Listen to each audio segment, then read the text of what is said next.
Global Jewish communities tend to approach new food technologies with different halakhic accents, shaped by their own histories, cultural instincts, and rabbinic traditions. Yet, even with these differences, a strikingly positive picture emerges. The halakhic system across Ashkenazic, Sephardic, and Chasidic world shares a deep commitment to clarity, fidelity to precedent, and the desire to make Jewish observance workable and uplifting. When new products like precision fermented milk, synthetic cheese, or lab-based ingredients enter the marketplace, these communities may emphasize different aspects of halacha, but all aim for solutions that safeguard kashrut without stifling innovation or communal joy. In the Ashkenazic world, halakhic decision-making has long leaned towards systematic analysis and precedent building. Ashkenazic poskim often begin by mapping new technologies to existing categories, examining whether fermentation agents resemble classical enzymes, whether precision-fermented proteins qualify as dairy or pareve, and how these products fit into frameworks like Bishul Akum or Maradayan.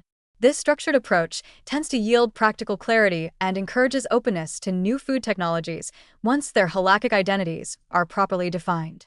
Many Ashkenazic authorities favor the view that if the product's ingredients, substrates, and processes are kosher and supervised, the mere resemblance to dairy or meat does not impose a higher level of restriction. This perspective opens considerable room for innovation.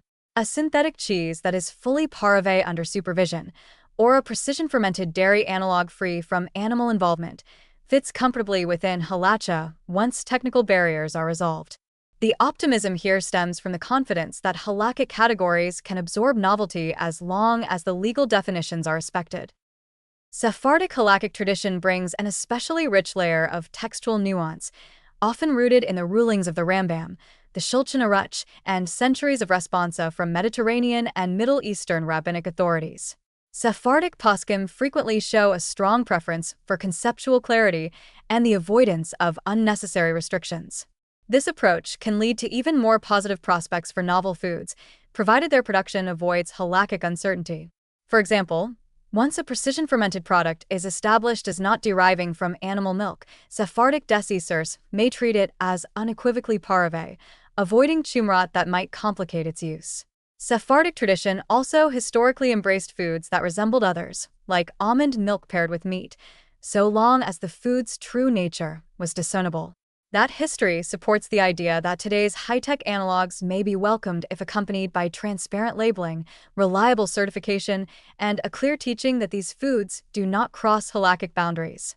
The positive dynamic in Sephardic communities often stems from the desire to maintain halakhic integrity while reducing burdens on families, allowing them to enjoy a wider culinary palette without confusion. Chasidic communities, while deeply committed to classical halacha, often add layers of spiritual and communal sensibility. Their approach tends to emphasize issues of intent, purity of process, and the spiritual dimensions of food.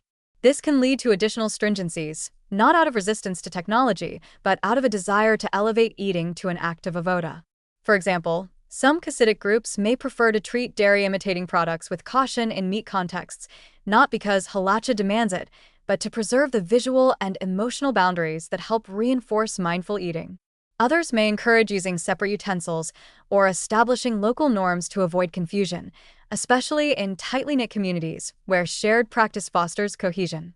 Yet even with these stringencies, Chasidic perspectives are often more supportive than they initially appear. When a product is clearly certified, produced with kosher enzymes, and free from any animal involvement, many Chasidic poskim view these innovations as opportunities to support kosher manufacturing, strengthen Jewish identity, and offer healthier or more ethical alternatives within the framework of halacha. The emphasis on community standards can make adoption smoother once respected rabbinic leaders give their approval. Across all three traditions, the primary factor influencing differences is not disagreement over core halacha, but variation in cultural instinct and emphasis. Ashkenazic decisors may prioritize systemized reasoning. Sephardic authorities may favor conceptual clarity and minimizing unnecessary chumrah, while Chasidic leaders may highlight spiritual sensitivity and communal coherence. Yet, all three share a common receptivity to practical solutions and a desire to guide Jews toward observance that is both faithful and life-enhancing. This shared goal often results in converging rulings, even when the paths vary. What makes the global picture especially encouraging is the collaborative potential. As precision fermentation and similar technologies expand, kashrut agencies from different traditions increasingly work together, pooling scientific expertise, sharing inspection resources, and developing unified standards. This cross-communal cooperation strengthens the reliability of certifications and helps ensure that Jews worldwide, whether Ashkenazic, Sephardic, Chasidic, or blending traditions, can benefit from these new foods with confidence. Ultimately, the diversity of halakhic perspectives enriches rather than complicates the conversation. Each tradition brings a distinctive lens that sharpens the community's understanding of new technologies while preserving halakhic depth. The result is a vibrant, dynamic halakhic ecosystem where novel foods can be welcomed thoughtfully, responsibly, and optimistically, expanding Jewish culinary possibilities without compromising the principles that give kashrut its meaning.